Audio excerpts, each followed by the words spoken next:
Hi, and welcome to Enchantment of Eternity's book-to-show comparison for the Expanse Season 1, Episode 10, Leviathan Wakes. This video is a part of a series of videos where I compare the Expanse TV show to its source material, pointing out the differences and giving my opinion on how I feel these changes worked. So I have to start with a spoiler warning for the Expanse up to the end of Season 2. However, this video will not spoil events from the books that have not yet occurred in the show, but it will spoil the differences between the events that have already occurred in the show and the books, as that's the whole point of the video. So if you haven't read the books, you are safe from future spoilers. So before I go scene by scene, I just wanted to give a word about the title of the episode, Leviathan Wakes. For those who may not be aware, this is also the title of the first novel. In fact, this appears to be a tradition on the Expanse to name the season finale after the book that it is based off of, as the season 2 finale is named after the second book. I feel the name is pretty apt here, as it's the beginning of major events that could shake life and in the solar system as everyone knows it. Thus, it's the Leviathan, and it's waking. Anyway, getting into the episode, it begins on Eris with Naomi, Alex, and Amos meeting up with Simatemba after they helped them in the shootout with the thugs. Simatemba notes that they're Miller's friends, to which Amos responds by saying, well, that's a stretch, as they just met each other. Simatemba offers to take them someplace safe, but Naomi insists that they need to get off the station. But then Simatemba tells them it will be impossible to get there as all access to the docks are shut off. But Naomi insists that she can get them there through the mech shafts, as she's familiar with them as the OPA used them as smuggling routes. So Simatemba agrees to go with them as he can override the lockdown on their ship. But then a man and a young girl approach and ask if they can go with them, and they agree. So as I covered in the last episode, in the novels we never see Simatemba after the shootout in the hotel, so it's never stated what happened to him, though it's assumed that he died on Eris with everyone else. Also, after Miller and Holden split off from Naomi, Alex, and Amos, we don't follow them at all, as there's no viewpoint characters in that group, so it's assumed that their journey to the ship was uneventful. And unlike in the show, they don't use the mech shafts to get there, they just hide in the mech shafts until the goons pass, and then they get behind the goons to make it to the docks unmolested. Also, another interesting change is Naomi makes direct reference to having been in the OPA, which I believe is the first time in the show she outright confirms it, which is a big revelation for her character, where in the novel she mentions no such thing, and her OPA background isn't explored or even touched on until book 5. So I actually like this change better. I like that they show us what happened to Simatemba, as in the books it kind of just disappears. And I love that they show Naomi, Alex, and Amos' trip to the ship, and that it wasn't easy and it wasn't uneventful as it was in the novel, so I'll give this a +3. We then cut over to Miller and Holden finding drugs to help with their recent radiation poisoning and the symptoms they're feeling. Here Holden makes it clear that there is medical equipment on his ship that could possibly save their lives, and they plan to make a long journey back to the ship, but they make it clear that they don't really know how to get there. Also, Holden lets Miller know that he told Naomi to leave them behind in a couple of hours if they're not there by then, which Miller is not happy about. So as I mentioned in the previous episode, it was misleading when Holden said that they were dead, because it's not true, because the Rosinante could save them, and they make that very clear in this scene. But in the novels, we only got a scene like this. They never attempted to mislead you. Also in the novels, Miller was there when Holden told Naomi to leave and didn't have an issue with it. Also, this scene sets up the long journey Miller and Holden will need to take in the episode, which is good setup, but overall this is pretty much the same thing that happened in the books, so I'll give this a 0. So then we cut over to Dresden talking to his lackey as he prepares the protomolecule from Julie, and he talks about how she was very fortunate because she got to touch the unknown, and ends by saying that she's going to do her father very proud because she's going to save us all. Now, as I mentioned in the previous video, Dresden wasn't seen on Eros in the novel, so there's nothing to say that he was there. However, his attitude here lines up with how he was portrayed in the novels, and that is of an out-of-touch sociopath who's obsessed with the proto-molecule and thinks that it's the pinnacle of human achievement. He's clearly out of touch. That she died, and he's calling her fortunate. So I like this scene as the first time we're introduced to how these behind the scenes events took place, and how he thinks Dresden thinks that it's all for the best. It adds a sense of eeriness to the story, so I'll give this a +2. So then we see Miller and Holden making their way through Eros with when a bunch of thugs come in with equipment, so Holden and Miller hide by ducking into a casino. They look out the window hoping that the thugs will just pass, but they don't. In the meantime, Holden and Miller argue, and Miller then tells Holden about how he grew up with Simatimba stealing from casinos like this one when they were kids. Holden asks how they became cops, and Miller said it was Simatimba's idea, as they'd rather be the boot than the ass. Holden then asks him which one is he now, the boot or the ass, and then Miller sees a vision of Julie Mal, and she repeats that question, yeah, which one are you now? So, I don't want to get too much into it, but in the books, the casino level was full of casinos as the main entryway you had to get into in order to get to the docks, rather than just being one casino off to the side. It was the main lobby, the main entry. So, a bit different in geography than it is here. But the more important change is the show established that Miller and Simatimba grew up together, so they're lifelong friends. In the novels, they don't know each other that well. They're just colleagues who work together on like a shared case before. I'm not sure how necessary it is to make them childhood friends, but more important is the vision of Julie Mal. As in the novels, Miller sees visions of Julie from almost the very beginning. He is constantly seeing visions of her in the background ever since he was investigating her own series. In the show, this is the first time he sees the vision of Julie, so it's kind of implied that it's more of the side effect of the drugs that he's on or the radiation poisoning, whereas in the novels, his visions are a lot more lucid. I do really like the way this is handled in the show, particularly when coupled with the fact that we know Julie had a vision of Miller shortly before she died. So I'll give this a +2. So then Holden and Miller are disappointed when one of the thugs goes straight into the casino that they're hiding in. They hide under the casino tables, and the thug is just there to, play with the casino machines. But as they're hiding, Miller coughs uncontrollably from his radiation poisoning, but thankfully the thug doesn't hear. But then he drops some of his coins on the ground, so he bends over to pick them up, which brings him face to face with Holden, who's hiding under the table.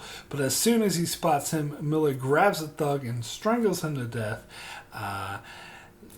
So nothing specifically like this happened in the novels, as they never hid in the casinos like this.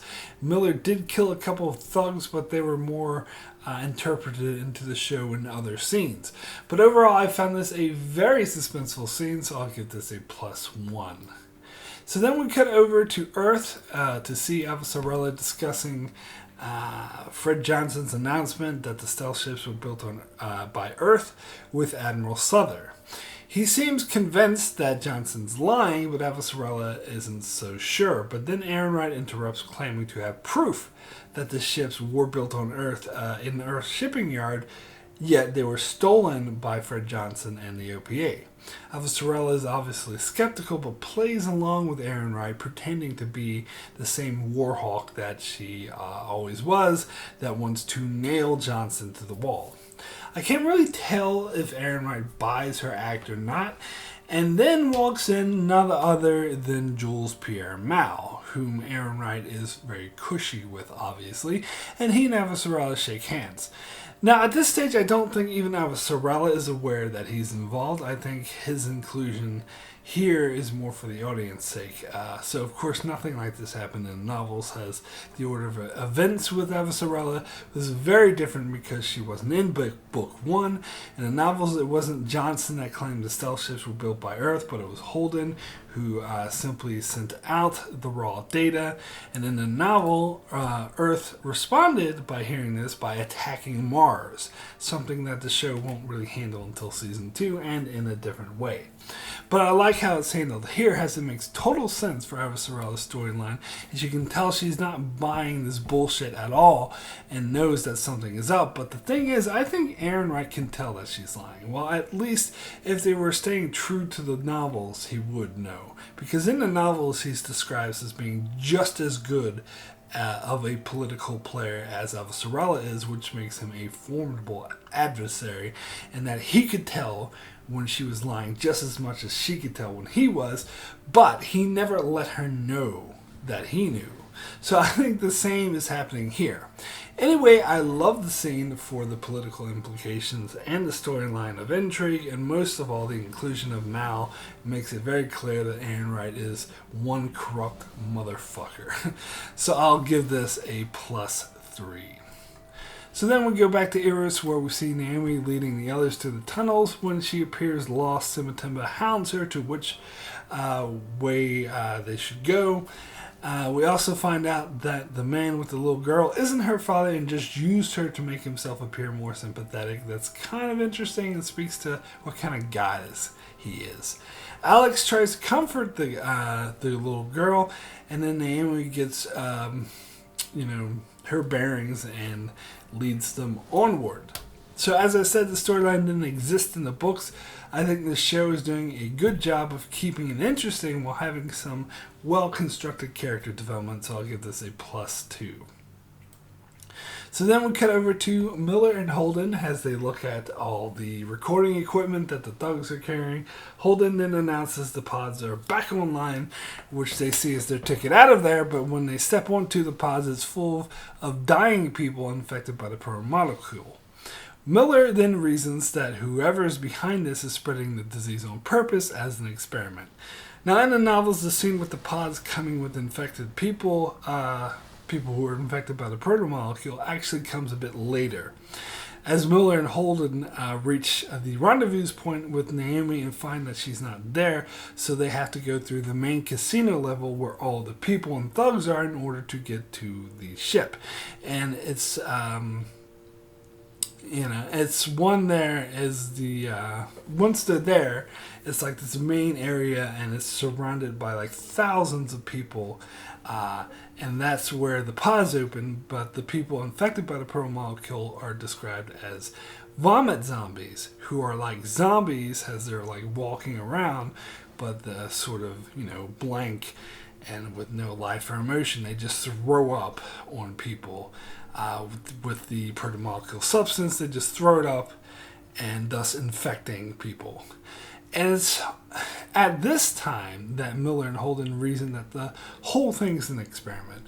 Although I can see why the show didn't do it that way, as that would be prohibitively expensive to have sets that big with thousands of extras. So this is fine, so I'll give it a 0. So Naomi appears lost as they reach a dead end. Simatimba start to complain when an infected person appears from above and freaks out the little girl, who runs away. Naomi and Alex run after her. Meanwhile, the man who was with them gets crap coughed up on him by the infected person, and it looks like Simatimba and Amos know this. Then we see Naomi catch up to the little girl and try to comfort her, but then Alex comes and announces that they have company.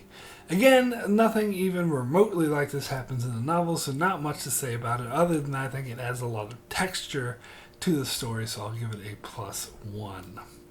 So then we go back to Holden and Miller, where they are discussing the implications of what is happening on Eros, when Holden suggests it's all a ploy to start a war, but Miller doesn't quite buy that. They are then interrupted by two guards coming, so they duck in the corner to hide, but as the guards pass, Miller shoots them both and then suggests that they take their armor so they can pass as guards. As they are stripping off their clothes, it's obvious Holden is uncomfortable with how easy it is for Miller to kill people. Now, the scene appears to be inspired by two different scenes from the novels. First one, they are talking about the proto-molecule when they happen across two guards and Miller kills them both with ease. However, in this case, they were talking specifically about Julie and how she was being used. This pissed Miller off, so he's murdering the guards was an expression of that anger, of sort of getting revenge for Julie. However, in that case, Miller specifically states that their clothing is no use to them because it got all bloody. So then they later happen across two guards. They kill one and then grill the other for information. The other happens to be a thug from series that Miller recognizes. After they get the information they need out of him, Miller kills him and then they take their clothes off, at which time Holden warns Miller that if he kills anyone else without his permission, that he'll leave him behind. So kind of similar, so I'll just give this a 0. So we cut back to Naomi, where the people they encounter is another group of belters, including a woman whom the little girl knows. They hug as they're happy to see each other again, but when Naomi insists that they come with her to her ship, the woman refuses, saying that they have to go to the hospital, that Eris is their home, and they will not leave it. Where the others who are with the woman agree to go with Naomi. The woman drags the little girl with her. Naomi makes one last plea to the little girl, and she seems to be convinced, but the woman then forcibly drags her away. Now, again, nothing like this existed in the books. The closest thing is probably when a 13-year-old boy is shot and killed by one of the thugs, and Holden tries to carry him to safety, but Miller breaks it to Holden that the boy is dead, which Holden doesn't take too kindly to. To be honest, I prefer this scene. It's a bit more heartbreaking and a bit more ambiguous, as the woman's obviously doing what she thinks is best for the little girl, but because of that, the girl's going to die. Naomi knows this, but can't do anything about it. So it's such a powerful scene that adds so much of a human face to the situation going on here, so I'll give this a +4. So we cut back to Holden, who runs across the corporate spy that betrayed them. The spy wants to come with him, but Holden holds him at gunpoint, even firing off a few rounds. The spy tries to convince him that he's a good man and that he can help him. He can help his friends get away, but Holden seems unconvinced. The spy points out that if he leaves him there, that he'll die, and Holden just says yes and keeps shooting at him until he runs away. So as I mentioned before, the spy character wasn't in novels, so no scene like this takes place in the novels. I mean, there is no equivalent. I actually think it adds a lot to Holden's character story because his anger at being betrayed overwhelms his sense of having to do the right thing, and he's basically leaving the man to die, which marks a huge change in his character, so I'll give this a +2. So then we cut back to Earth, where we see Avasarala talking to her husband Arjun on a rooftop, where she asks him to leave Earth and take the kids to Luna. He knows the situation, that if Aaron Wright killed DeGraff, that means that she'll be in danger too. But she assures him by saying that she'll continue playing the part that she's used to play, the part of the Warhawk, in order to the Warhawk who's blinded by anger, and too blinded by anger to see what's really going on. So her saying this implies that she regrets not realizing that she was being played earlier, and that she thinks she was being stupid, and she now plans to take Aaron Wright on. Now in the novels, this realization doesn't come until halfway through book 2, and had more to do with the book 2 storyline. Plus, it wasn't such a drastic switch from a Warhawk to someone trying to prevent war, as she's realizing there's a conspiracy. But I think the way the show affected this change through the use of the murder of her close friend was a great way to do it. And this scene in particular is great in setting the stakes for the danger that she's walking into, but the fact that she's doing it with confidence shows the kind of badass that she is, so I'll give this a +1. So Naomi and the group arrive safely on the Rocinante. Then Simatemba tries to override the lockdown on the ship. Naomi then asks about that one dude who isn't there, but Simatemba says that he didn't make it because he was infected and that they're better off. This implies that Simatemba killed him, and when Naomi protests, Amos reaffirms that they're better off, suggesting Amos was in on it too. In this situation, I actually agree with them, as taking on an infected man would be a horrible idea that would get them all killed. Plus, that guy was kind of an asshole anyway, so yeah, you know. Anyway, in the novels, it's never stated how Naomi got past the lockdown on the ship. I suppose it's assumed that she used her tech wizardly somehow. I think it makes sense, more sense, to have Simatemba override the lockdown by using his clearance, and the fact that he killed someone rather than let him on board speaks to the kind of guy he is. And the fact that Amos went along with it shows that they're kind of on the same page. So I'll give this a +2. So as Holden and Miller approach the docks, they come across a team of CPM thugs and Protogen mercenaries arguing, as the mercenaries obviously want to leave the thugs behind, and they make up some lie about it, about them finding another ship to get off the station. The series thugs obviously know better, so they're not happy about this, and when Miller sees this, he steps up and starts instigating the Belters, calling for violence. So he starts a shootout between the two sides, and when the firefight begins, Holden and Miller find a way to slip through using various equipments as shields to get to the lift that will take them to their ship. Now, in the novel, something similar goes down where Holden and Miller see the CPM thugs arguing with the Protogen mercenaries, and a firefight breaks out between them. Although in the novels, there was a whole sequence that the show skipped over of Miller and Holden being trapped in the main casino deck with thousands of people, and there being a line of mercenaries mowing down anyone who attempted to leave with machine gun fire. But as the protomolecule-infected vomit zombies start busting loose on the population, the mercenaries start falling back to their ship, and Miller and Holden quietly follow them. That's when they come across the argument between the two groups that actually takes place in a corridor. In this case, Miller doesn't start the firefight, it just begins all on its own, and the two groups control two sides, while Holden and Miller need to go right down the middle. So they call out to the CPM thugs pretending to be on their side so that at least they won't shoot at them, and they make a run for it. But the mercenaries do shoot at them, and Miller and Holden get shot a whole bunch of times, but they do make it to the lift. Now, as I said before, I understand why they didn't do the huge crowd scenes, because that would be too expensive. As for Miller instigating the fight, I actually like that. I think it's a bit more interesting, so I'll give this a +3. So back on the Rocinante, Simatemba insists that they leave immediately, but Naomi insists that they wait for Holden and Miller. Simatemba then tries to reason with her, stating that CPM knows that they're there and could be sending people to stop them, and Amos agrees with them. But Naomi refuses to back down, so Simatemba pulls a gun on her and demands that they leave. Amos appears to go along with him, but then shoots and kills Simatemba from behind, and his blood splatters all over Naomi. Amos then very calmly tells Naomi if she says wait, then they'll wait, and then he announces that he's going to move Simatemba's body out of sight.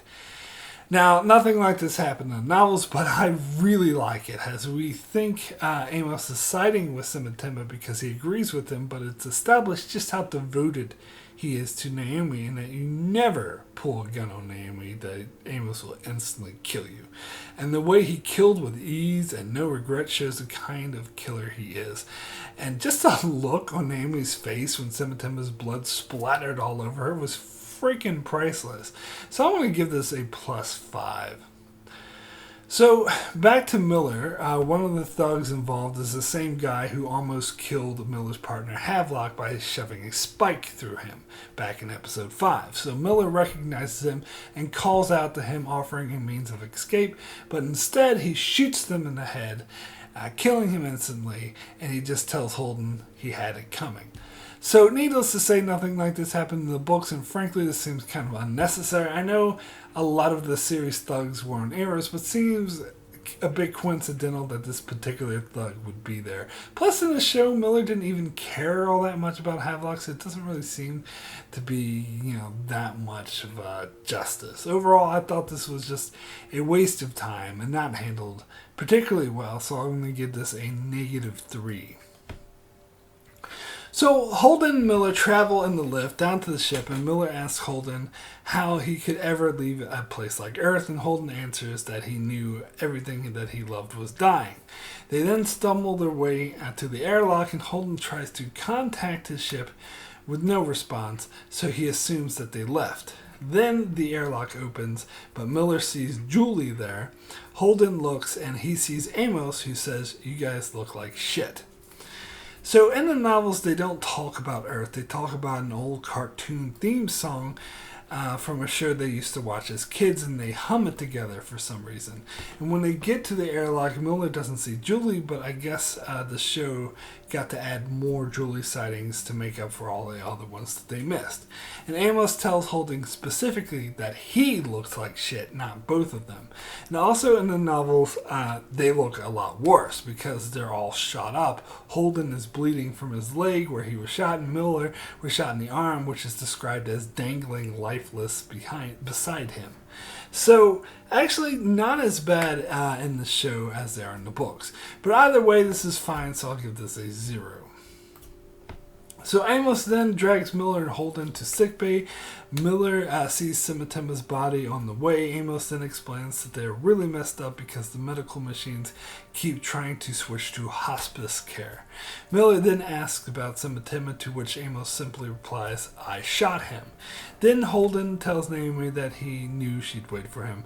Alex can't get the clamps to unlock, but Naomi simply tells him to deal with it, so he rips apart their gas hauler facade in order to break the Rocinante free.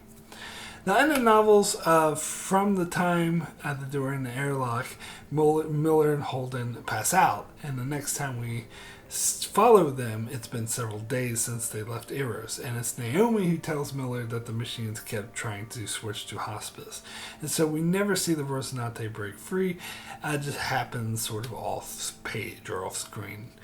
And the whole Simatema thing didn't exist either, but I always thought it was really dumb how in the show Amos simply says, "Oh, I shot him," which seems incredibly vague as he leaves out the part about Simatema pulling a freaking gun on Naomi because he wanted to leave Miller to die. Seems like a rather important piece of information, and him leaving it out seems nothing short of contrived plot convenience, so I'm going to give this a -4. So Naomi is down because they weren't able to. She's not feeling well. She's feeling crap because she wasn't able to save everyone in the station, but Holden holds her hand and tries to comfort her. This scene is obviously foreshadowing them getting together later on, as it shows the two of them getting rather close. But that's actually kind of ironic considering that in the novels, the scene when Holden wakes up and the Rocinante, he tells Naomi flat out that he loves her, but she rejects him, stating that she had a thing for him in the past, but realized that he had a tendency to get love and wanting to have sex with someone confused, as he jumps from relationship to relationship. Holden insists that he's certain this time, but she doesn't believe him. Now, I never really liked the way it played out in the books, to be honest. It felt a bit soap opera and kind of out of place considering what just happened on Eros. So I like the show's version of events much better, so I'll give this a +4. So we cut back to Eros, where the corporate spy is still wandering around trying to find out trying to find a way out when he comes across the protomolecule with its blue dots floating around everywhere. Then a blue dotted version of a humanoid appears and looks at him, and then a giant claw snatches him up and drags him away screaming. Now, nothing remotely as dramatic as this happens in the novels, and this all makes the protomolecule come off as a bit more sentient than it actually is. It makes it look more like a monster, and the show leaves it very unclear as to what the protomolecule is, whereas the novels spell it out completely, and this is something I think is really missing from the show, at least as far as season 1 is concerned. As in the novels, on board the Anubis, Miller and Holden find a recording from Dresden that explains exactly what the protomolecule is, that it was an alien device implanted in Phoebe billions of years ago and flung at Earth in an attempt to terraform it and have life evolve on Earth billions of years ago, according to the protomolecule programming. But Phoebe was instead trapped by Saturn's gravity, and it became a moon of Saturn, so it never made it to Earth. So, cut to modern times, a science station on Phoebe discovers the protomolecule. Pershing gets the idea to market and sell it as a bioweapon. Many scientists think that it's the key to the human race evolving so that in the long term, space travel is more viable. They think it could evolve the human body to make it more agreeable for long term, to live in space long term, basically. And so the scientists think that it's the single most important discovery to mankind, and finding out how it works and learning more about it is more important than anything else, including killing thousands of people. So as Holden describes it, they slap a name on it and treat it like another product, when really it's an alien terraforming device that's billions of years old, maybe trillions of years old, and they know nothing about it. So he describes it as incredibly irresponsible, as the protomolecule is meant to react with single-cell organisms to create life over a span of millions of years. It was never meant to interact with fully developed biological life forms like humans.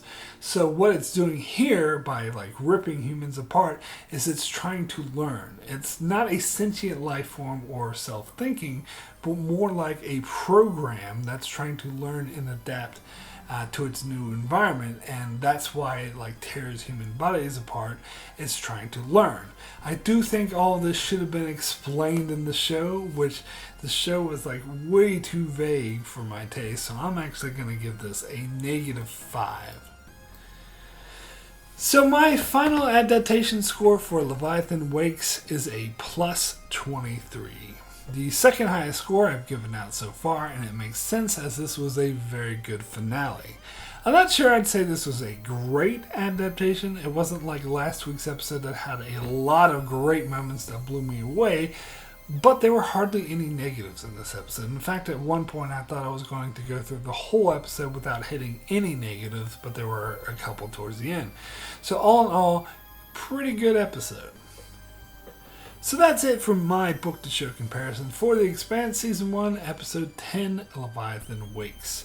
I will be back in a couple of weeks to move on to Season 2 of my Expanse book-to-show coverage.